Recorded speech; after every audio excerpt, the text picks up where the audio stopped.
D'abord, nous devons définir ce qu'est l'effondrement global. À mon avis, on le définit plus par l'absence de quelque chose que par la présence. L'effondrement global, c'est l'absence de système de loi ainsi que d'instances qui mettent en application ces lois. Constitution, code civil, code pénal, tribunaux, police, armée, etc. C'est l'absence de toute instance gouvernementale qui régit et ordonne la société. Les hôpitaux, les écoles, les routes, le déneigement, la potabilisation et la gestion des eaux, l'électricité. C'est l'absence de la propriété privée assurée par un enregistrement de titres fonciers géré par l'État et protégé par la loi. C'est l'absence de gestion à grande échelle d'un système basé sur le consumérisme et l'importation. C'est la présence d'une instabilité économique, une fluctuation, une dévaluation de l'argent. Autrement dit, tout repose sur une éthique personnelle et individuelle.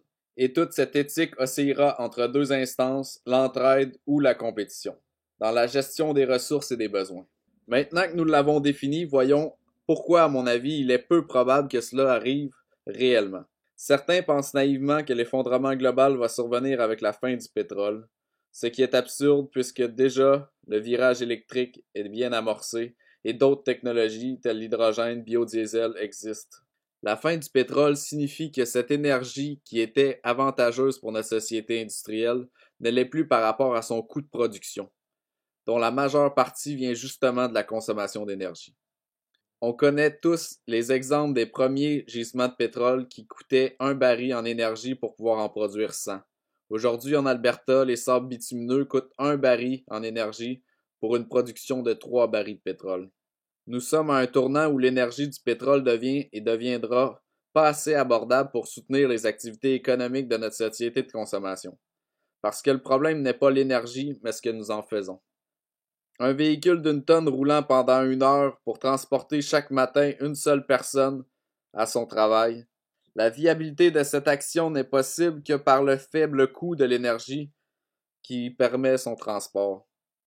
Les transports franchissant les frontières et même les continents pour des objets qui finissent dans des dépotoirs en moins de 5 ans. Et que dire de tous ces divertissements futiles qui sont soutenus ou possibles uniquement grâce à ce type d'énergie.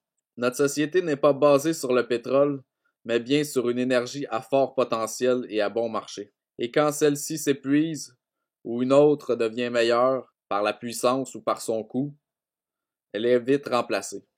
La parenthèse sur l'énergie ayant été faite, pourquoi l'effondrement global est-il peu probable et que se passera-t-il alors? Pour qu'il y ait effondrement global d'un État, du moins dans un contexte occidental, tel que le Canada, les États-Unis, la France, etc., cela doit également toucher les autres pays qui l'entourent, parce qu'il semble impossible d'envisager que le Canada, par exemple, subisse un effondrement global sans que les États-Unis interviennent, soit en prenant le contrôle total, soit en installant un gouvernement fantoche qui servirait et protégerait les intérêts, autrement dit les ressources, dont les États-Unis ont besoin, comme par exemple l'électricité, l'aluminium, le bois d'œuvre, et j'en passe. Les économies des pays sont trop interdépendantes pour qu'un pays voisin déraille complètement, sans qu'il y ait une intervention à l'échelle internationale. Alors que reste-t-il comme événement plausible qui toucherait la totalité des pays? Nous ne les nommerons pas tous, mais nous irons du moins probable vers le plus probable. Une météorite. 40% des météorites seraient suivis à la trace. Pour que cela touche l'ensemble des pays, il faudrait une pluie de météorites ou une très très grosse météorite. Rendu là, c'est game over pour la majorité du monde. C'est l'extinction plutôt que l'effondrement global. Les ondes électromagnétiques du Soleil. Il y a des satellites qui sont pointés directement dessus et l'étudient 24 heures sur 24. Certains disent que le champ magnétique de la Terre nous protégerait, d'autres que non. Spéculation et science s'entremêlent. La véritable question, est-ce que la fin momentanée de l'électronique, puisque c'est de cela dont il s'agit, pourrait causer un effondrement global? À mon avis, non.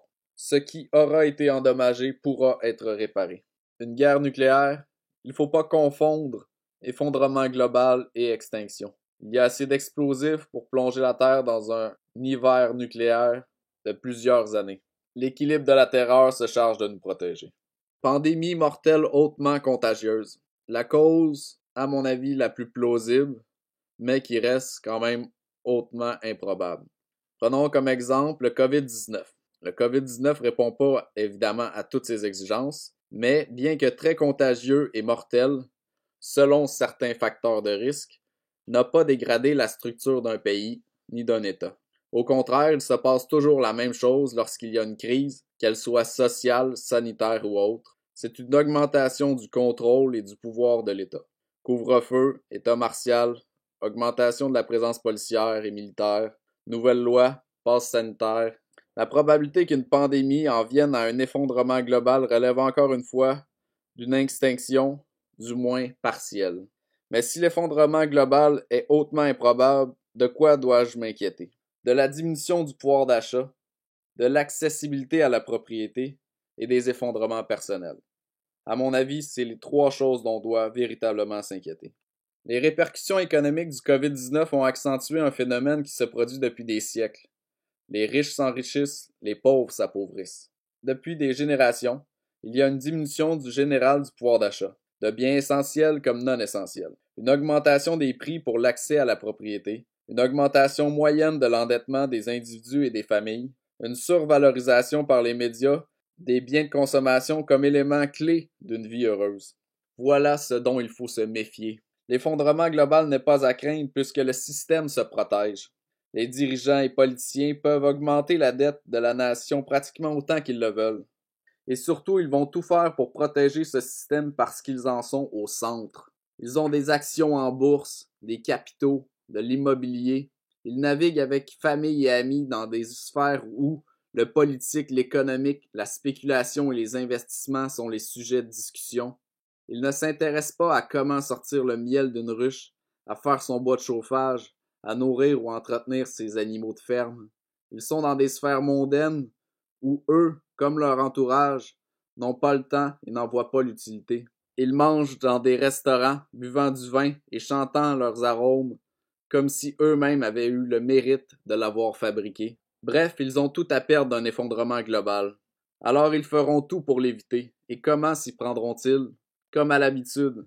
Coupure dans les services à la population, augmentation des taxes et des impôts.